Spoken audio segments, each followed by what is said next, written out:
It's Wednesday, August 7th, 2019. And this is the Pro and the Con Show. And I'm your host, Michael James Ott. Here comes another 15 minutes trying to coerce, influence, hope that I can help maybe spark a little bit of all of us being a little bit better citizens, trying to be more involved, certainly better educated about the issues by simply at least being willing to listen to the opposing views and try to understand the facts and the reasoning behind those views, so that we aren't torn asunder as we are now as a nation. And so I very often go through and I look at some of the information streams and look at the bias that's in them, try to point out what that bias looks like, so you can be a more discerning purveyor of the information that's coming at you. Also, always encouraging and at this moment encouraging you to look at multiple streams of information to see how those voices differ, and it helps really actually understanding all sides of that infamous coin that I hold up periodically during these shows. But today I want to talk about Senate Insanity. Okay, that's the name of the show today, Senate Insanity. Okay, so the Constitution. So number one, let me show you this. So there's an app, okay? There's an app for that. And the Constitution of the United States, there's an app, it's free, and it has the actual wording of the Constitution, and also some notes about where the various amendments and stuff like that came from. But it's in a free app called Constitution. And in that app, you can look up the different articles of the Constitution, the different amendments, and read the words. Something that a lot of us haven't done, maybe never. We're American citizens, and many of us have never read the Constitution of the United States, at least not all the way through. And if we have, it was in grade school or something for many of us. And so I became frustrated and wanting more when it came to my attention over the course of the last months, but really for an extended time now that I think back, to understand why Senate leaders and House leaders also, but why do they have so much power? And here recently, Mitch McConnell has, been very vocal about, he is, in at least what he says. If you watch him in public speeches and stuff like that, he says, I am the Senate. Nothing happens without me. I am the Senate. I will decide what is voted on and what isn't voted on. Pure and simple. I do. My name is Mitch McConnell. I'm the Grim Reaper. He's proud of all these kinds of, and I was just like, wait a second. So the Constitution has these three branches of government. So there's the executive, which is the president, and some of the departments that work for the executive branch. There's the judiciary, which is the Supreme Court and various other courts that are kind of in a pyramid, kind of below that in the judiciary branch of the government. And then there's the legislative, which is the representative. And this is the intent behind both houses of Congress, is to be representative of the people, and to be more of a committee, right? And so, okay, so there's, I think it's 435 members of the House of Representatives and 100 members of the Senate. But these people are to be, members of a committee, kind of rule by committee. So they follow parliamentary procedures. They have to, argue and present and influence. And the whole intent is that they're trying to represent the people of the country, and by coming to a consensus, essentially. And so if you read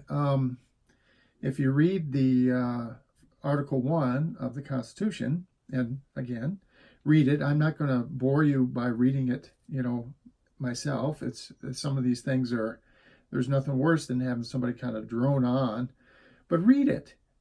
Read the first article. You can read this. And again, in this app, there's some notes that have some explanation about some of this. But basically, the executive summary is that the legislative branch is supposed to be this, determining proposed laws and policies and stuff like that based on a committee consensus, and that in the Constitution that any senator can raise up a bill and so on, and that's the policy.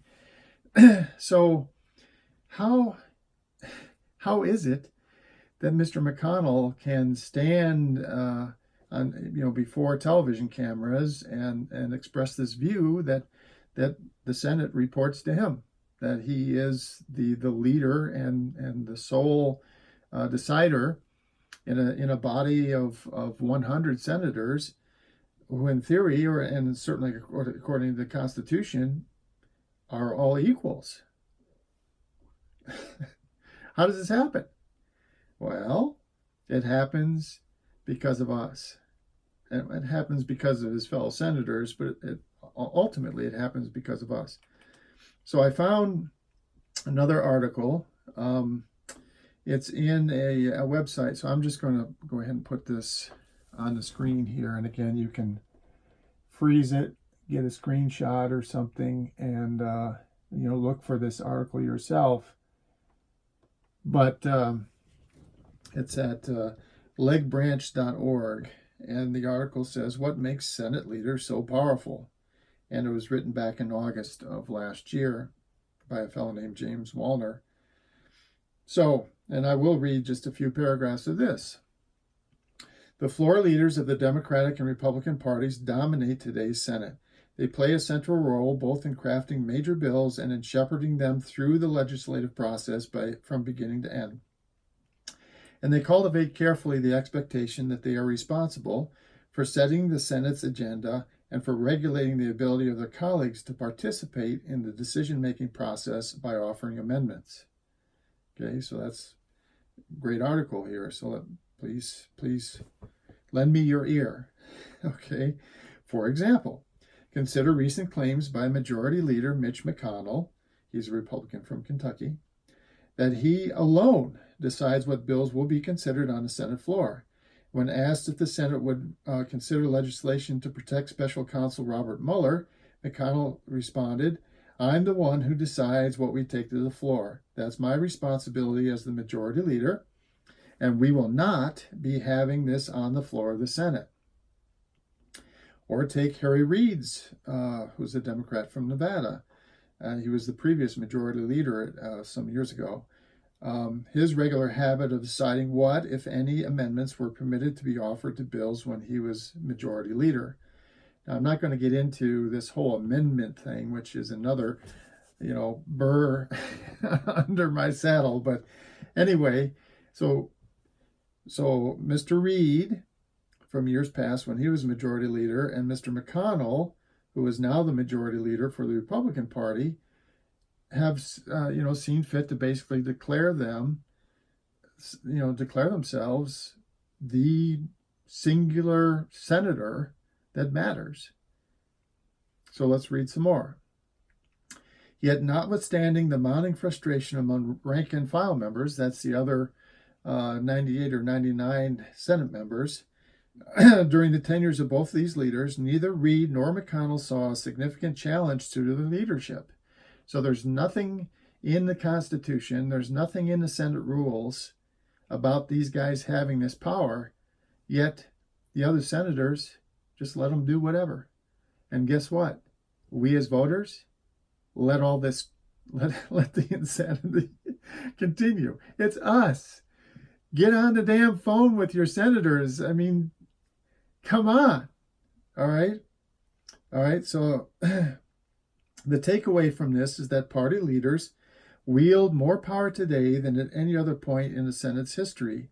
And it suggests that rank and file members, despite the clear frustration with their status quo, cannot imagine the Senate working without the active involvement of these leaders. Okay? That members have been conditioned to think in this way sheds light on the paradoxical source of leader power in today's Senate.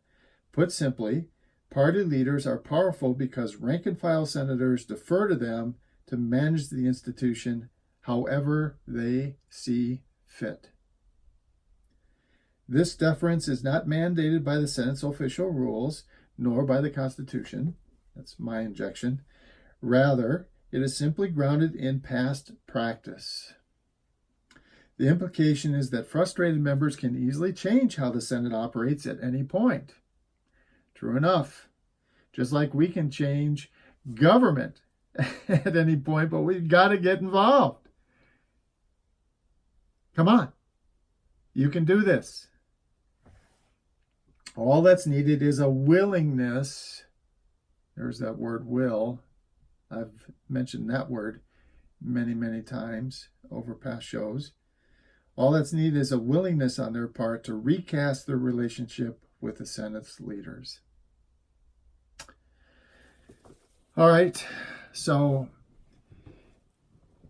if you're frustrated with the lack of action and progress in policy and law in Washington, D.C., you have our representatives to blame, but ultimately we can only blame ourselves because we're letting these guys sit on our hands and let a very small number of people run this country.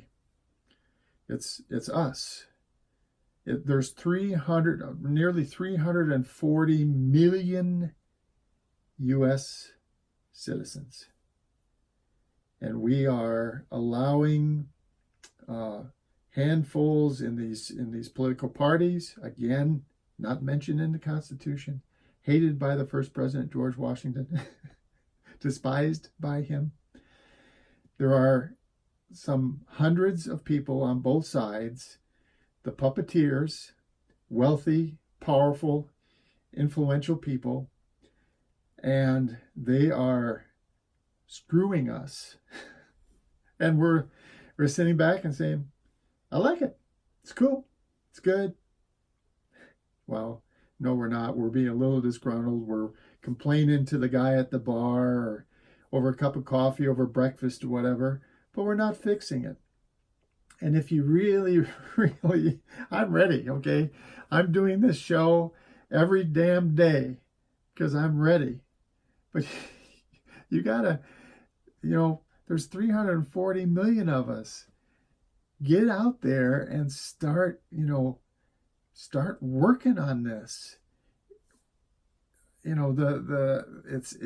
It's actually very easily fixed, but it's never going to get fixed unless we all get involved, unless we are, open to listening to the different views, and then, based on the amalgam of the information, what is reason and reasonable approaches for policy and law going forward. That's the best you can hope for.